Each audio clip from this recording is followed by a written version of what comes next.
Okay, we'll begin our next group of students with Rachel's work.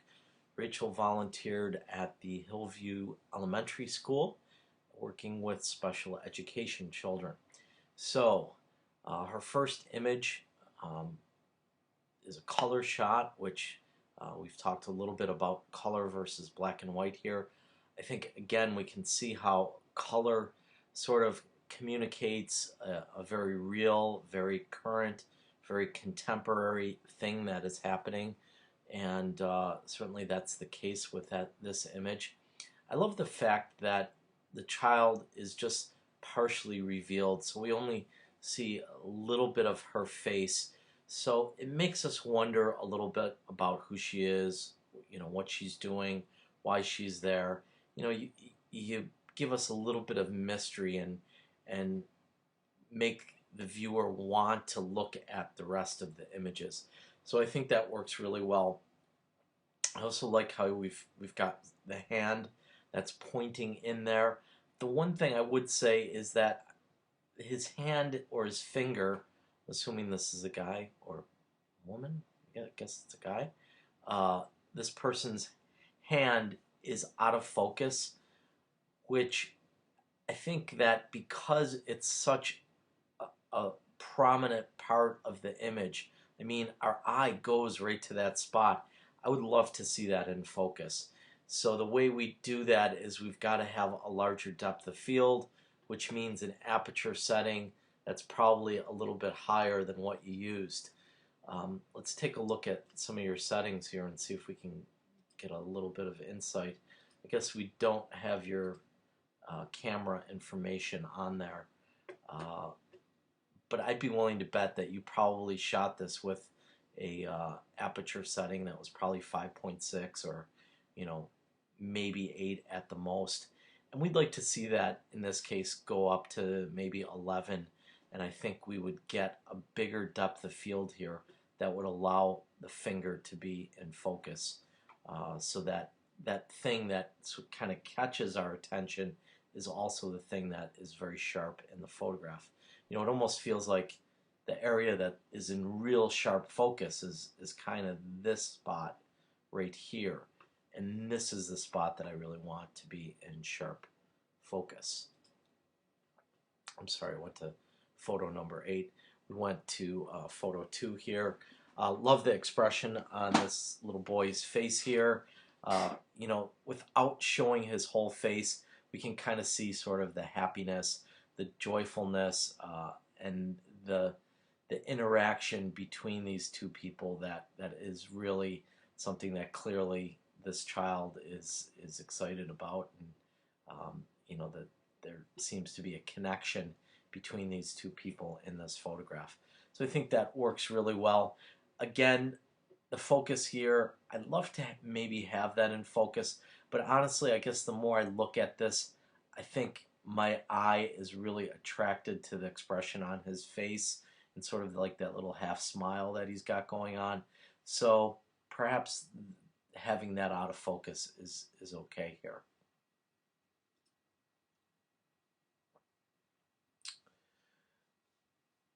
Another shot that I think is fantastic. You have to remember that whenever we see writing or letters in something, we're going to read it right away. And in this instance, the first thing we see here is that big bright "I'm happy," and then our eye kind of again begins to work through the photograph, and we start to look at the child's face and sort of recognize what's going on in this shot. I love having the teacher or the adult in the foreground here out of focus. So there's clearly, activity that's going on between these two, but the fact that she's out of focus and the child is in focus really puts all our attention on the child here, which I think again is very much the important part of this whole project.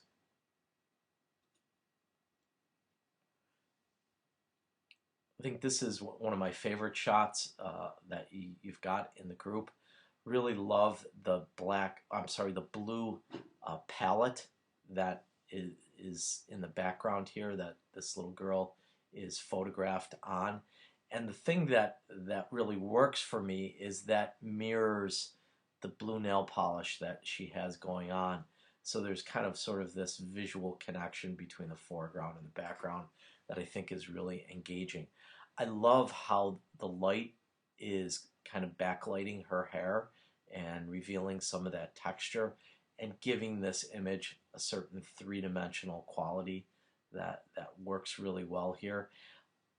There's also a really wonderful sense that she's not aware of your presence.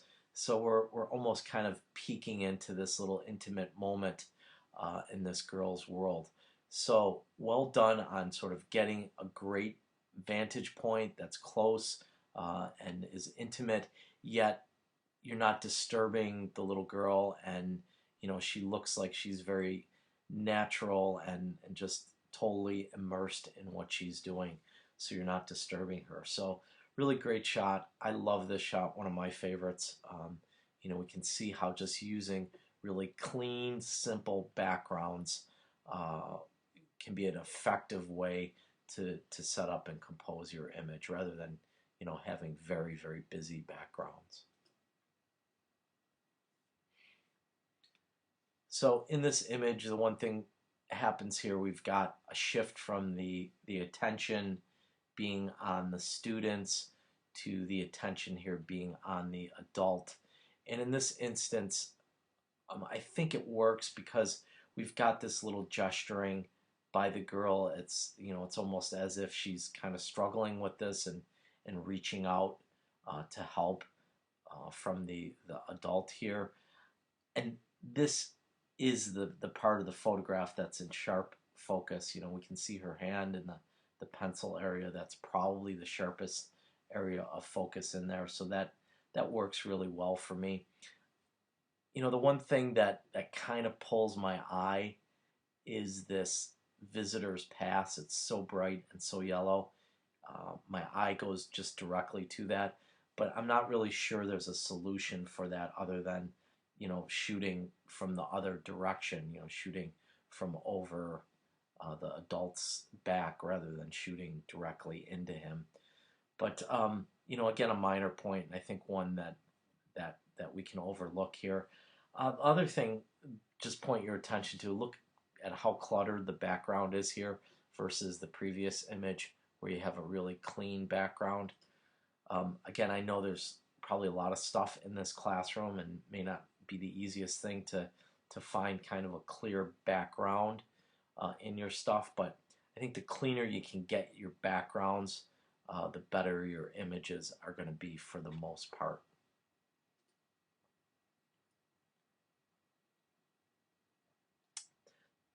Another great shot in terms of your vantage point. You really have this close connection to the children, yet they don't seem to be bothered by your presence, which I think speaks really well to your ability to engage with them. I'm not sure whether it's just the duration of time that you spent there, or what it was that allowed you to make this connection with the children. But it's really clear from all of your images that they were really comfortable with your presence there, and your images have a certain candid quality to them that works really well. The one thing that I think we are getting into here is a little bit of a repetition with the same style of photograph. It seems to be a lot of photographs of kids writing just on a piece of paper. So perhaps a little bit of visual variety here. Maybe have them doing something else other than writing.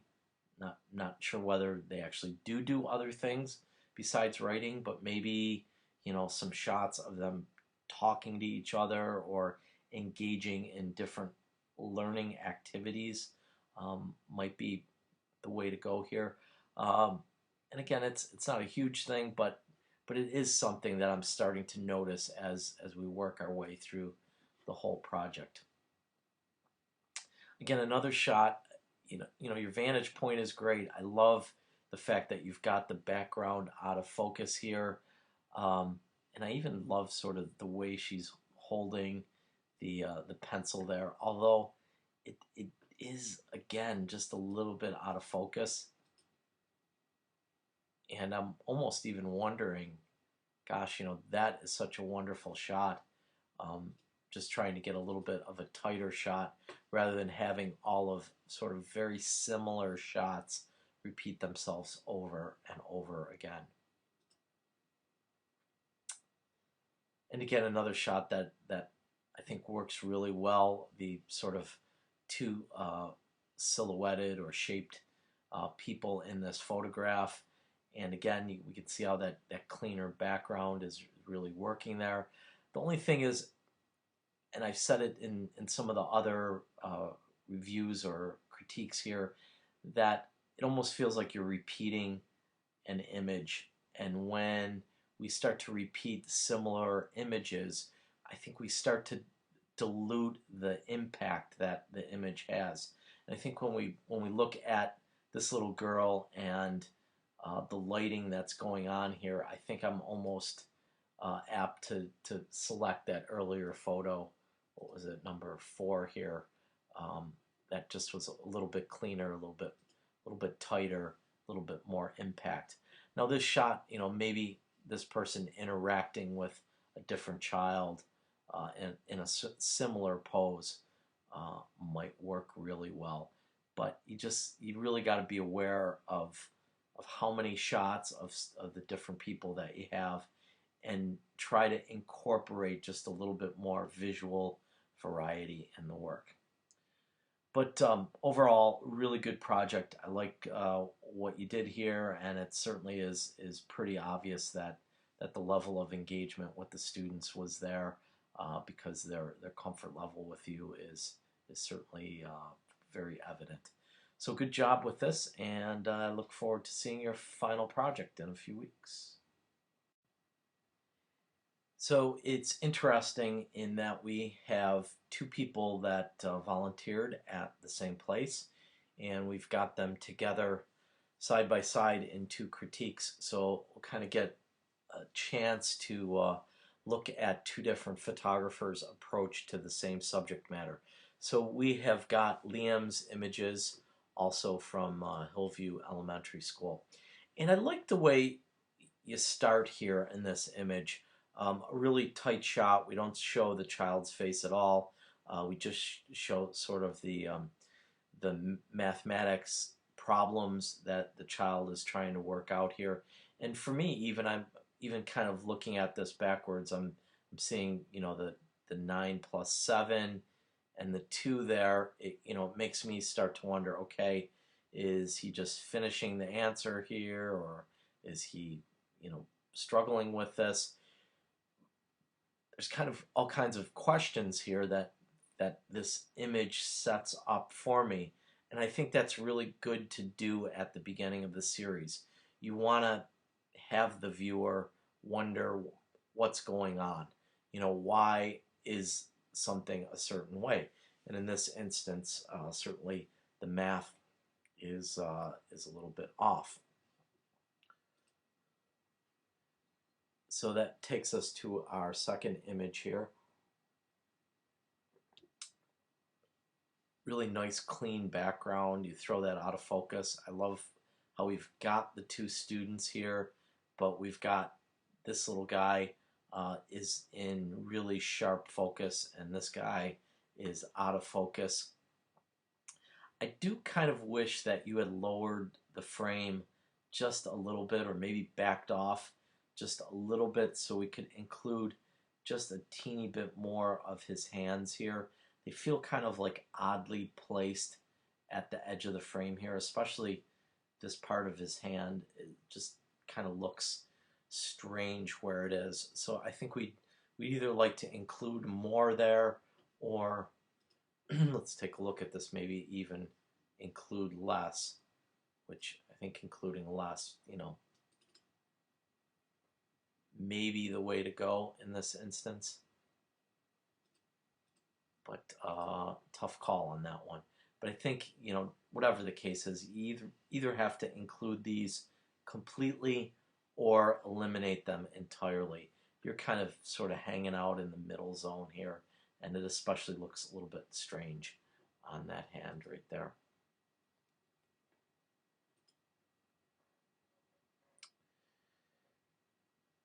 Love the perspective you took in this image, a little bit higher up, um, in contrast to some of Rachel's images. Rachel's images almost seem to be about at the same level as the students. Here, you're a little bit higher up. We can kind of clearly see what he's doing and watch that little finger as it's sort of moving along the words as he's trying to work them out.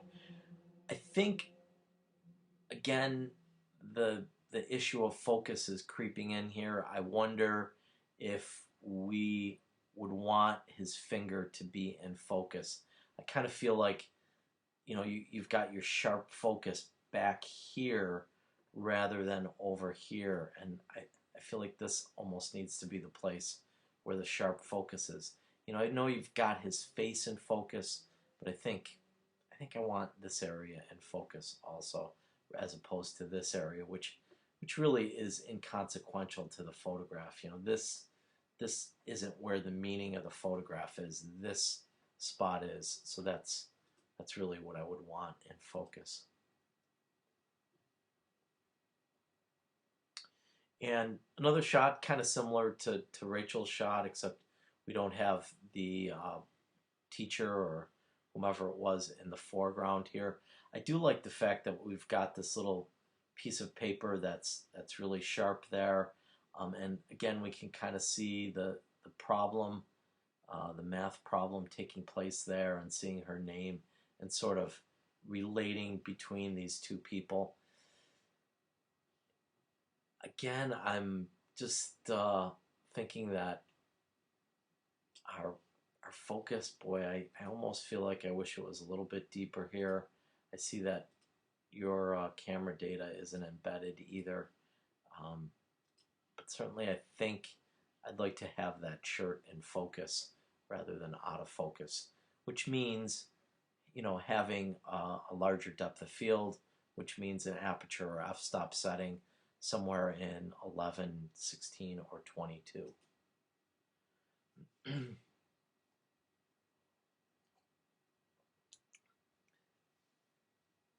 So I like the focus in this image. I think you nailed it perfectly here. You've got his face in focus, the background out of focus, and the person in the foreground in focus. I think our only problem is really I'm having a tough time figuring out what he's doing there. Again, sort of have this habit of like leaving things hanging in a like uncomfortable way at the edge of the frame. So just kind of pay attention to your edges.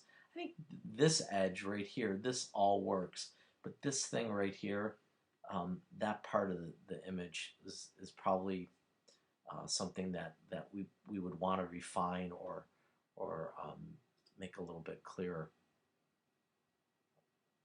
So I love this shot. Again, a little bit more detail shots.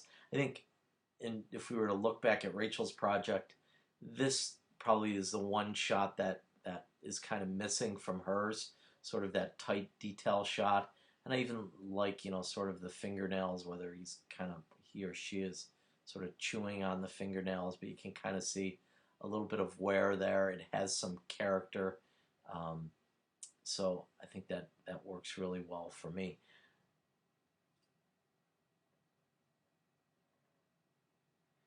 And here, I like what you're doing, again, putting the child out of focus and really focusing in on what they're supposed to be doing. So in this sense, you're creating a story or a narrative. I almost wonder, you've got this image labeled as image 7. Perhaps this image is one of the ones that you start off with, because it sort of talks a little bit to what the students are doing. So it kind of introduces us to the activity that then you're going to be showing. So I kind of feel like this could be a shot that might be better suited for the beginning of the project rather than towards the end of it. But otherwise, I think it works pretty well. And then the last shot, what a great expression on his face. I love the sort of smile that he's got. I love how you're really close to him. Again, that That comfort level has been clearly established here, which I think is pretty successful. Of course, I think you're probably going to know what I'm going to point out right away here. His eyes have got to be sharp. Um, the area that's in sharp focus is actually sort of a little bit behind him. You can see the stitching on his shirt in the background is really what's in focus. So you just miss the focus here. And unfortunately, I think in an image like this, those eyes just really, really, really have to be in focus. I've said it before, I'm going to say it again. The eyes are almost like the gateway to the soul here. So if you look at almost any great portrait photography, the eyes need to be in focus and are in focus. And in this case, he just kind of missed it. I almost wonder if you were so close that your camera was having a difficult time connecting on that autofocus. And if that's the case, you probably need to switch over to manual focus and get the manual focus in here. Because, you know, honestly, this photograph had the makings of being an absolute grand slam shot. But with the miss on the focus, we just don't have an image here that really ultimately is going to put sort of like that finishing touch on the whole project here. So anyhow, overall, good job. I like the variety you put into the series here. I think you have some solid images. Um, you know, just seems like focus is kind of an issue throughout the whole thing.